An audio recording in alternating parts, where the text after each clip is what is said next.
So, good morning, Mom. Good morning, classmate. Before we begin, I introduce myself. My name is Rosemary B. Cabansag from BAD 2A.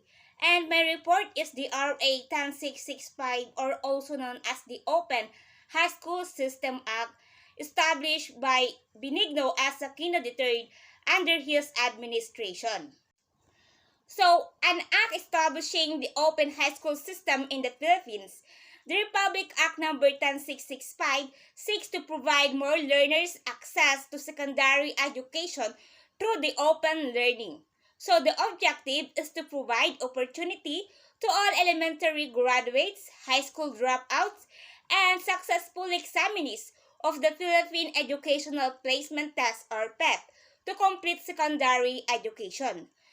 Although ang objective ng act na ito ay para mag-extend ng opportunity or extending privilege to the students who graduate in elementary or pwede rin sa mga students na hindi nakapagtapos sa pag-aaral or tumigil sa pag-aaral. So, they are all covered.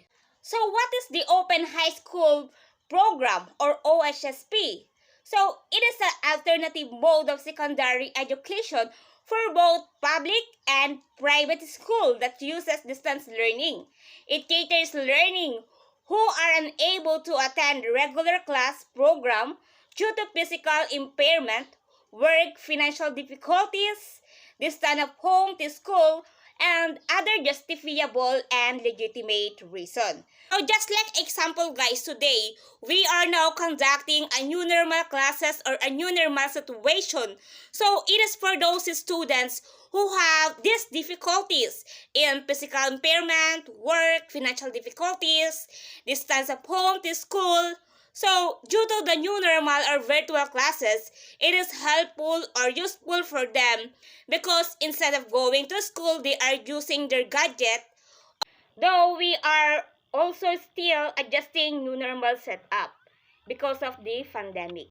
So, Section 2, Declaration of Policy. It is hereby declared the policy of the state to broaden access to relevant quality education through the employment of an alternative secondary education program that will enable the youth to overcome personal, geographical, socioeconomic, and physical constraints to encourage them to complete secondary education.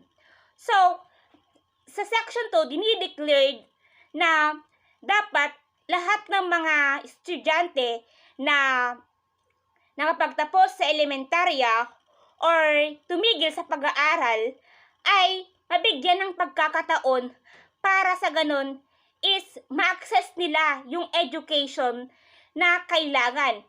Because in terms of finding job, nire-required talaga na kailangan na makapagtapos tayo hanggang high school. And then, maliit yung chance kapag elementary graduate ka lang, maliit yung chance na makuha ka sa trabaho. So, in this, kinakailangan talaga na makapagtapos tayo hanggang high school. So, next is the definition of terms. First is the community advisor or tagapayong pansamahan. So, it refers to the advisor from within the community who helps the open learners harmonize their studies with community services and leisure. Just like example, yung mga mobile teachers, district coordinators, and instructional managers. The next one is the learning centers. So the learning centers, it refers to a room in the mother high school or other designated area where learners can study. Ito yung place na kung saan kinakandak yung pagtuturo. Although maaring ang learning centers natin ay barangay multipurpose hall, community learning centers, libraries, or at home. And the next one is the mother high school or inang paaralan. It refers to the regular secondary high school which maintain full administrative, management, and instructional supervision. Ito na yung tinatawag nating schools or headquarters of the open learners or the open high school teachers.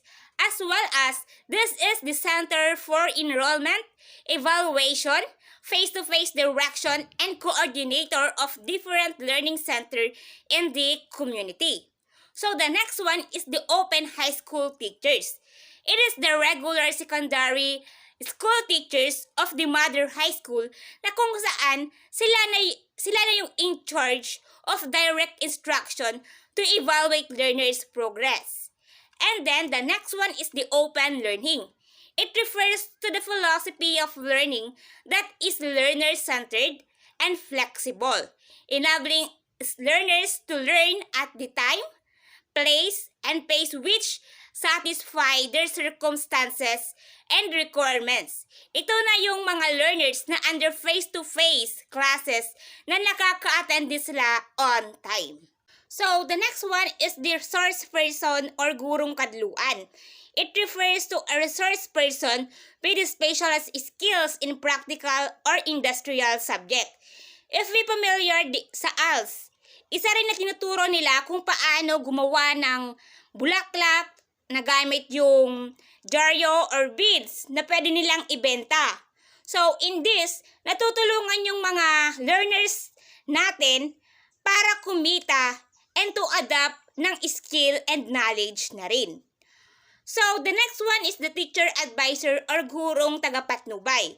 It refers to a regular secondary school teachers who serves as guidance counselor to the open learners. So, let's proceed to the section for establishment of the open high school system. So, the OHSS is hereby established as the part of the Department of Education or DepEd Alternative Secondary Education Program to provide access of secondary education through the open learning modality. So, ini-establish ng act na ito na para yung mga estudyante that do not have a chance to attend and finish formal basic education due to many reasons. So, sa act na ito is nagbibigay na sila ng oportunidad para ma-provide yung chance na makapag-access ng secondary education through the open learning modality. So, ano nga ba ang coverage ng act na ito?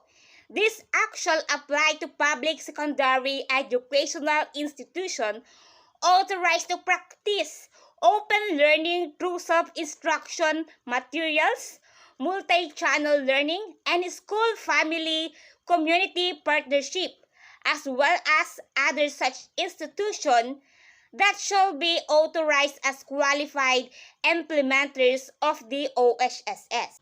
So, ang coverage ng act na ito ay para sa mga tumigil na sa pag-aaral, yung gustong makapag-aral sa high school, pwede din yung mga magulang natin na gustong makapag-aral sa high school kung ano yung mga hindi nila natapos. Kasi sa act na ito ay para sa lahat. Let's proceed to the section 6, learners of the OHSS. So, it is shall open to all youth and adults who have finished elementary educations as well as high school qualifiers of the Philippine Educational Placement Test or PEP and Alternative Learning System or ALS, Accreditation and Equivalency, ANE test. Just like I said kanina, is ang system na ito or ang act na ito is open for all adults and youths.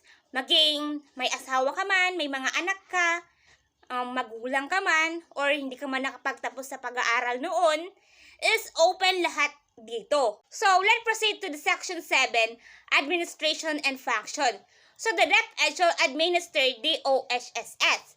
So, by formulate basic policies of the OHSS, like kailangan nila pumasa sa mga examin.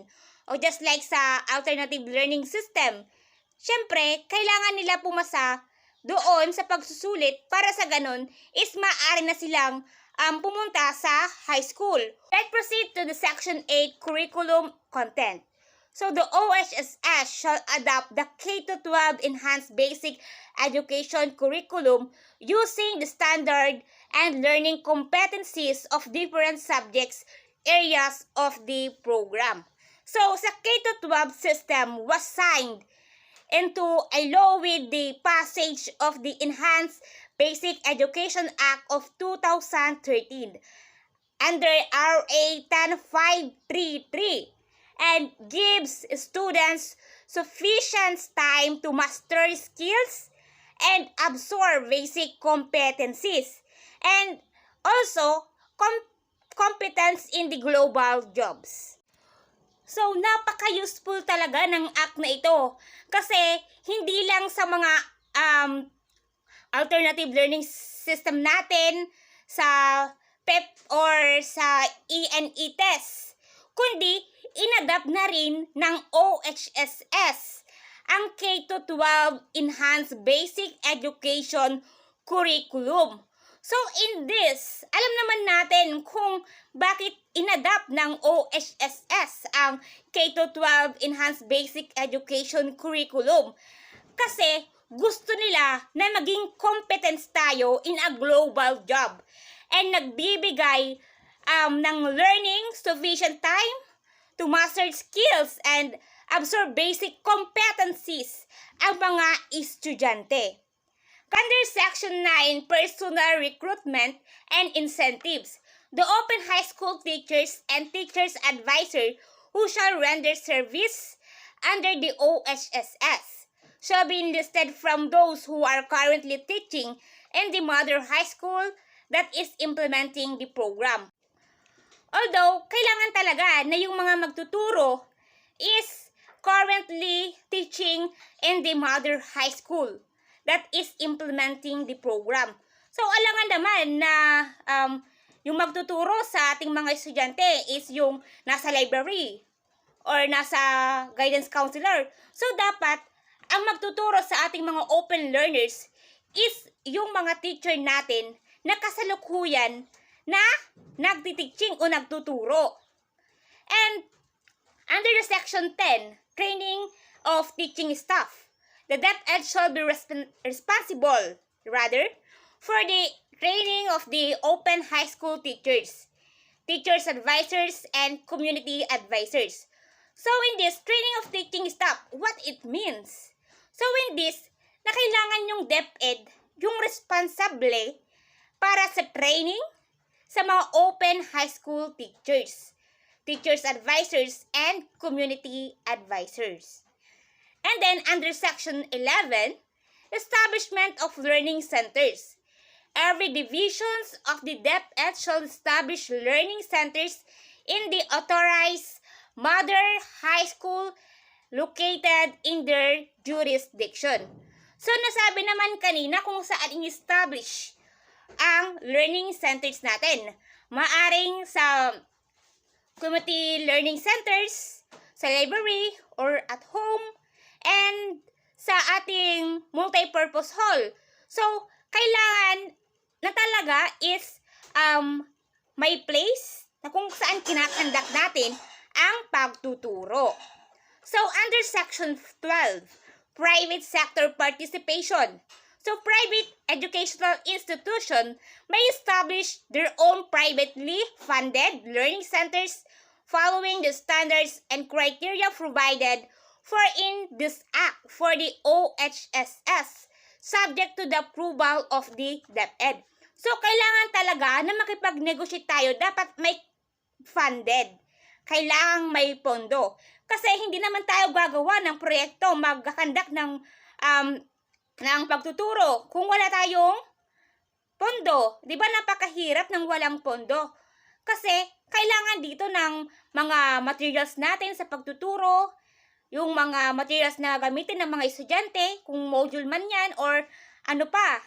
And then under Section 13, Memorandum of Agreement to ensure maximum cooperation towards the success of the OHSS.